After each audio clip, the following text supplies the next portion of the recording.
sign, Aquarius, Gemini, and Libra. Kumusta po kayo guys? Okay, so air sign, remind ko lang na ang reading natin ay general reading lamang. So take what resonate and leave what doesn't. Okay, tignan natin. Air sign, Aquarius, Gemini, Libra. Gabay, kapalaran. Air sign. Meron tayong ascension. Meron tayong need. Okay, actually, air sign, nakikita ko na parang kailangan mo ng tulong.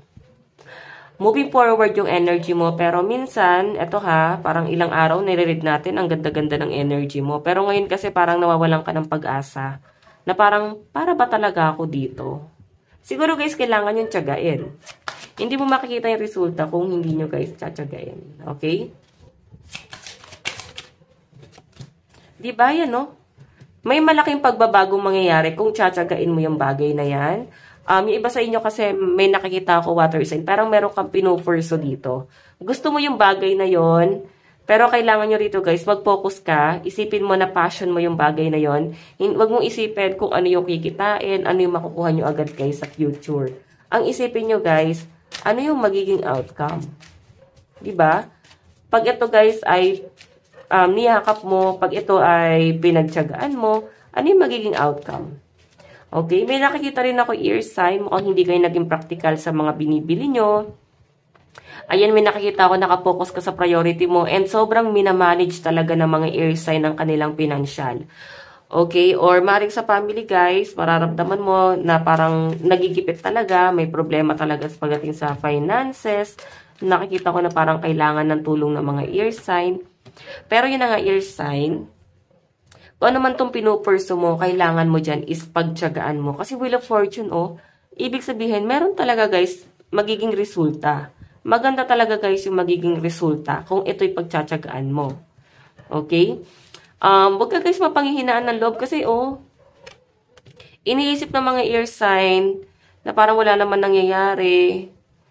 Parang hindi naman to para sa akin. Hindi nyo guys nakikita yung outcome. Hindi nyo pa guys nakikita talaga. Kasi wala pa talaga siya guys usad. The world. Ang sinasabi dito parang kailangan mo mag-explore. Ano pa ba yung mga kailangan mong gawin? Okay? Kailangan nyo guys is mag-explore. Aralin mo kung ano yung mga nararapat, mga mechanics. Okay? Tignan pa natin guys. Ayusin ko lang to guys, no? Ay, parang lumapo. Okay.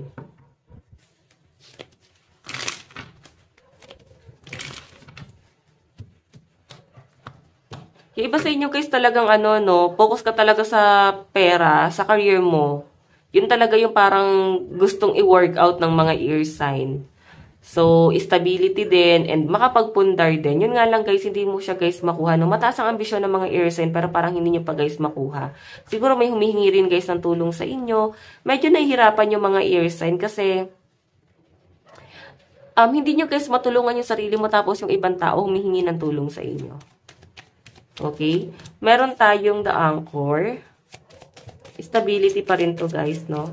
Moving forward, so I think focus talaga ng mga air sign is yung kanilang stability. So, meron tayo guys need. May mga buntis dito air sign. Ayun sa mga naglilihi, no?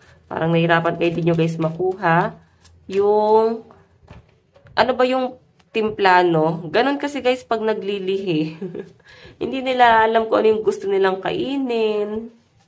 Naalala ko na naglilihi ako, promise. Puro lang ako guys minudo hanggang sa nanganak ako. Sa karinderiya. Kaya Penoy. Ayan. So, diba, hanapin nyo talaga guys yung kung ano talaga yung panlasa mo. Like, yung iba sa inyo nagiging pihikan talaga kayo sa kinakain nyo guys. Ayan nagiging pihikan. Baka may mga nangangayayat na dito or parang nawawalan ng panlasa. Kung hindi naman guys pregnancy, baka may mga sinisikmura dito. Hindi kayo guys makakain ng maayos or parang nawawalan kayo guys ng ganang kumain. Or nawawalan kayo ng parang wala kayong panlasa siguro. Ano ba ito? May mga nagkakasakit ba dito? Okay. Sige, titignan pa natin guys. Ear sign. May pinapakita rin sa akin dito guys. Priority. May ito the seeker kasi parang yun nga, mataas yung ambisyon nyo. Ang problema lang guys, na panghihinaan ka ng loob or parang nandun ka na sa kalagitnaan eh. Okay, nakasugal ka na eh. Ang problema lang guys, parang gusto nyo guys sumuko. Ay no, gusto nyo guys sukuan. Sige, tignan pa natin guys ha. Meron tayo, love call, ex. So, mukhang may tatawag sa mga ear sign. Past person. Someone expresses love, a message of love, thinking of you and letting you know. Or maaaring ano to guys, customer or client. Baka marami kang magiging client ngayon.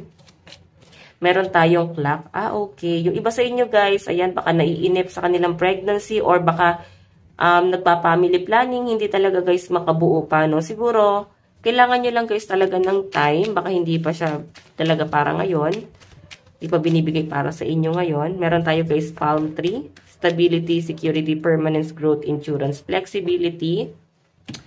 So, sa pinapakita sa akin guys, ayan, kayo ngayon ang person mo is nakapokus sa stability.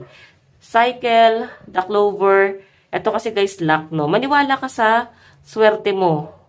Okay? Wag lang guys parang iaasa nyo syempre, no? Kailangan may ginagawa ka din. Huwag yung parang inaasa nyo na parang, ayan, sinabi ko na swerte ang mga ear sign. Pero kailangan nyo pa rin, guys, may gawin. Okay? So, may nakakita ko dito, guys. Ito, mukhang may luck. Meron kang swerte. May possible daw, guys, na makuha mo yung stability kung, ito, Wheel of Fortune is magpo-focus ka talaga.